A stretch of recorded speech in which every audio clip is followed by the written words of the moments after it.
2 Kings chapter 4. Elisha and the widow's oil. A certain woman of the wives of the sons of the prophets cried out to Elisha, saying, "Your servant, my husband, is dead, and you know that your servant feared the Lord, and the creditor is coming to take my 2 sons to be his slaves." So Elisha said to her, "What shall I do for you? Tell me, what do you have in the house?" And she said, "Your maidservant has nothing in the house but a jar of oil." Then he said, "Go, borrow vessels from everywhere, from all your neighbors, empty vessels. Do not gather just a few. And when you have come in, you shall shut the door behind you and your sons. Then pour it into all those vessels and set aside the full ones." So she went from him and shut the door behind her and her sons, who brought the vessels to her, and she poured it out. Now it came to pass, when the vessels were full, that she said to her son, "Bring me another vessel." And he said to her, "There is not another vessel." So the oil ceased. Then she came and told the man of God, and he said, "Go, sell the oil and pay your debt, and you and your sons live on the rest." Elisha raises the Shunammite son. Now it happened one day that Elisha went to Shunem, where there was a notable woman, and she persuaded him to eat some food. So it was, as often as he passed by, he would turn in there to eat some food. And she said to her husband, "Look now, I know that this is a holy man of God, who passes by us regularly. Please, let us make a small upper room on the wall, and let us put a bed for him there, and a table, and a chair, and a lampstand, so it will be, whenever he comes to us, he can turn in there." And it happened one day that he came there, and he turned into the upper room and lay down there. Then he said to Gehazi his servant, "Call this Shunammite woman." When he had called her, she stood before him. And he said to him, "Say now to her, 'Look, you have been concerned for us with all this care. What can I do for you? Do you want me to speak on your behalf to the king or to the commander of the army?" She answered, "I dwell among my own people." So he said, "What then is to be done for her?" And Gehazi answered, "Actually, she has no son, and her husband is old." So he said, "Call her." When he had called her, she stood in the doorway. Then he said, "About this time next year you shall embrace a son." And she said, "No, my lord, man of God, do not lie to your maidservant." But the woman conceived and bore a son when the appointed time had come, of which Elisha had told her. And the child grew. Now it happened one day that he went out to his father, to the reapers. And he said to his father, "My head, my head." So he said to a servant, "Carry him to his mother." When he had taken him and brought him to his mother, he sat on her knees till noon, and then died. And she went up and laid him on the bed of the man of God, shut the door upon him, and went out.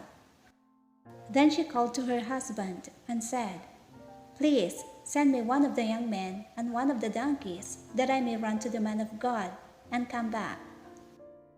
So he said, "Why are you going to him today? It is neither the new moon nor the Sabbath." And she said, "It is well." Then she saddled a donkey and said to her servant, "Drive and go forward.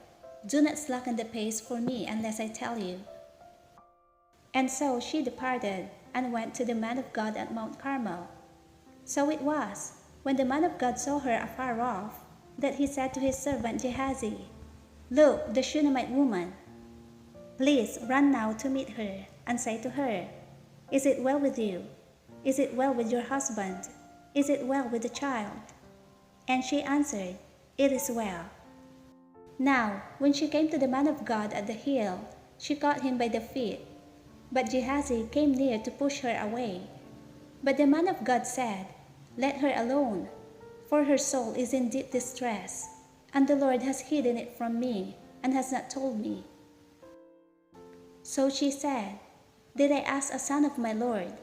Did I not say, 'Do not deceive me'?" Then he said to Gehazi, "Get yourself ready and take my staff in your hand and be on your way. If you meet anyone, do not greet him. And if anyone greets you, do not answer him, but lay my staff on the face of the child." And the mother of the child said, "As the Lord lives and as your soul lives, I will not leave you." So he arose and followed her. Now Gehazi went on ahead of them and laid the staff on the face of the child, but there was neither voice nor hearing. Therefore he went back to meet him and told him, saying, "The child has not awakened." When Elisha came into the house, there was the child lying dead on his bed. He went in therefore, shut the door behind the two of them, and prayed to the Lord. And he went up and lay on the child, and put his mouth on his mouth, his eyes on his eyes, and his hands on his hands. And he stretched himself out on the child, and the flesh of the child became warm. He returned and walked back and forth in the house, and again went up and stretched himself out on him. Then the child sneezed 7 times, and the child opened his eyes. And he called Gehazi and said, "Call this Shunammite woman." So he called her, and when she came into him, he said, "Pick up your son." So she went in, fell at his feet, and bowed to the ground. Then she picked up her son and went out. Elisha purifies the pot of stew. And Elisha returned to Gilgal, and there was a famine in the land. Now the sons of the prophets were sitting before him, and he said to his servant, "Put on the large pot, and boil stew for the sons of the prophets." So one went out into the field to gather herbs, and found the wild vine, and gathered from it a lapful of wild gourds, and came and sliced them into the pot of stew, though they did not know what they were.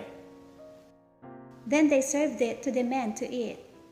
Now it happened, as they were eating the stew, that they cried out and said, "Man of God, there is death in the pot," and they could not eat it.